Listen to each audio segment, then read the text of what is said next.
ಇನ್ನು ಬಿಡದಿಯ 9 ಕಂದಾಯ ಗ್ರಾಮಗಳಲ್ಲಿ ಮಂಡಲಹಳ್ಳಿಯೂ ಕೂಡ ಒಂದು. ಅಲ್ಲಿ ನಿನ್ನೆ ಅಂತೂ ರೈತರು ತಮ್ಮ ಆಕ್ರೋಶವನ್ನ ಸಿಕ್ಕಾಪಟ್ಟೆ ಜೋರಾಗಿ ವ್ಯಕ್ತಪಡಿಸ್ತಾ ಇದ್ರು. ಸರ್ವೆ ಮಾಡೋದಕ್ಕೆ ಅಂತ ಬಂದಂತಹ ಅಧಿಕಾರಿಗಳಿಗೆ ಪೊರಕೆ ಸೇವೆ ಮಾಡಿದ್ರು ರೈತ ಮಹಿಳೆಯರು. ಭೂ ಸ್ವಾಧೀನ ವಿರೋಧಿ ಹೋರಾಟದ ವಿಚಾರಕ್ಕೆ ಸಂಬಂಧಪಟ್ಟಂತೆ ರೈತರ ಆಕ್ರೋಶದ ಕಟ್ಟೆ ಹೊಡಿತಾ ಇದೆ. ಸರ್ವೆಗೆ ಬಂದ ಅಧಿಕಾರಿಗಳಿಗೆ ರೈತರು ಪೊರಕೆ ಇಟ್ಕೊಟ್ಟಿದ್ದಾರೆ. ಸರ್ವೆ ವಿರೋಧಿಸಿ ಗಲಾಟೆ ಮಾಡ್ತಾ ಇದ್ರು. ಜೊತೆಗೆ ರೈತರ ಮೇಲೆ ಈಗ ಕೇಸ್ ಬಿದ್ದಿದೆ, ಎಫ್ಐಆರ್ ಆಗಿದೆ. ಕೊಲೆ ಯತ್ನದ ಪ್ರಕರಣವನ್ನ ಬಿಡದಿ ಪೊಲೀಸರು ದಾಖಲಿಸಿದ್ದಾರೆ. Attempt murder. ಬಿಡದಿ ಪೊಲೀಸ್ ಠಾಣೆಯಲ್ಲಿ 2 ಪ್ರಕರಣಗಳನ್ನು ದಾಖಲು ಮಾಡಲಾಗಿದೆ. 2 ಪ್ರತ್ಯೇಕ ಎಫ್ಐಆರ್ ಅನ್ನ ಪೊಲೀಸರು ಈಗ ದಾಖಲಿಸಿಕೊಂಡಿದ್ದಾರೆ. ನಿನ್ನೆ ಆದ ಘಟನೆಗೆ ಒಂದಷ್ಟು ತುಣುಕುಗಳು ನೋಡಿ. ಇದೇ ಕಾರಣದಲ್ಲಿ ಸರ್ವೆ ಮಾಡೋದಕ್ಕೆ ಅಂತ ಹೇಳಿ ಅಧಿಕಾರಿಗಳು ಬಂದಿದ್ರು. ಅಲ್ಲಿಂದ ಓಡಿಸುವಂತ ಪ್ರಯತ್ನಗಳಾಯಿತು. ಆದರೆ ಅದಕ್ಕೆ ಮಾತಿಗೆ ಮಾತು ಬೆಳೆದು ರೈತ ಮಹಿಳೆಯರ ಆಕ್ರೋಶದ ಕಟ್ಟೆ ಹೊಡೆದಿದ್ದ ಕಾರಣದಿಂದಾಗಿ ಪೊರಕೆಲಿ ಹಲ್ಲೆ ಮಾಡೋದಕ್ಕೆ ಪ್ರಯತ್ನ ಪಟ್ಟಿದ್ದಾರೆ. ಅಂದ್ರೆ ಅದು ಆಕ್ರೋಶವನ್ನ ವ್ಯಕ್ತಪಡಿಸಿರೋದು ನಾನು ಹೇಳ್ತಾ ಇರೋದು.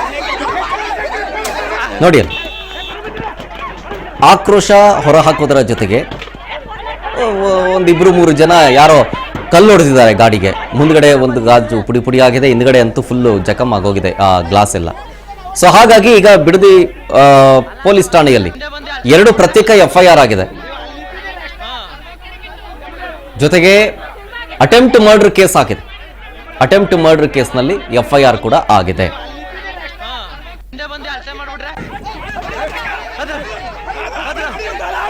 ಒಂದು ಕಡೆ ಎಫ್ಐಆರ್ ನ ಪ್ರತಿ ಗಮನಿಸ್ತಾ ಇದ್ದೀರಿ, ಮತ್ತೊಂದು ಕಡೆ ಆಗಿದ್ದೇನು ನೆನ್ನೆ ಮಂಡ್ಲಲ್ಲಿ ಆ ವಿಡಿಯೋ ಕೂಡ ಗಮನಿಸ್ತಾ ಇದ್ದೀರಿ. ರೈತರು ಆದಷ್ಟು ಕಂಟ್ರೋಲ್, ಪೊಲೀಸರು ಆದಷ್ಟು ರೈತರನ್ನ ಕಂಟ್ರೋಲ್ ಮಾಡೋದಕ್ಕೆ ಪ್ರಯತ್ನವನ್ನಂತೂ ಪಟ್ಟಿದ್ದಾರೆ, ಆದ್ರೆ ಆಗಿಲ್ಲ.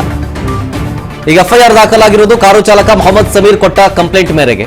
ಜೀವ ಬೆದರಿಕೆ ಹಾಕಿ ರೈತರಿಂದ ಹಲ್ಲೆ ಆಗಿದೆ ಅನ್ನೋ ಆರೋಪ ಮಾಡ್ತಿದ್ದಾರೆ. ಪ್ರಕಾಶ್, ನಾಗರಾಜ್, ಕೃಷ್ಣ, ಯಶವಂತ್, ರೇವಣ್ಣ, ಜಯಮ್ಮ, ಭಾಗ್ಯ, ಮೋಹನ್, ವರಲಕ್ಷ್ಮಿ, ಹರೀಶ್ ಸೇರಿ ಇತರರ ವಿರುದ್ಧ ದೂರು ಕೊಟ್ಟಿರೋದು. ಇವ್ರ ಮೇಲೆಲ್ಲ ಎಫ್ಐಆರ್ ಆಗಿದೆ ಅಂತ. ಈಗ ಸರ್ಕಾರಿ ಕೆಲಸಕ್ಕೆ ಅಡ್ಡಿ ಮತ್ತು ದೈಹಿಕ ಹಲ್ಲೆ ಅಂತ ಎಫ್ಐಆರ್ ದಾಖಲಾಗಿದೆ. BNS section 189 class 2, 126 class 2, 352, 351 class 2, 109 class 1, 115 class 2, 118 ಇದರ ಅಡಿಯಲ್ಲಿ ಎಫ್ಐಆರ್ ದಾಖಲಾಗಿದೆ. ಅಂದ್ರೆ ಇದರಲ್ಲಿ ಕರ್ತವ್ಯಕ್ಕೆ ಅಡ್ಡಿಪಡಿಸಿದ ಆರೋಪ, ಸರ್ಕಾರಿ ಆಸ್ತಿಯನ್ನ ಜಖಂಗೊಳಿಸಿದ ಆರೋಪ, ನಾಶಪಡಿಸಿದ ಆರೋಪ, ಹಲ್ಲೆಗೆ ಯತ್ನ, ಜೊತೆಗೆ ಗುಂಪು ಸೇರಿನೂ ಹಲ್ಲೆಗೆ ಯತ್ನ, ಅದಾದ ನಂತರ ಅಟೆಂಪ್ಟ್ ಮರ್ಡರ್ ಕೇಸ್, ಇಷ್ಟೂ ದಾಖಲು ಮಾಡಲಾಗಿದೆ.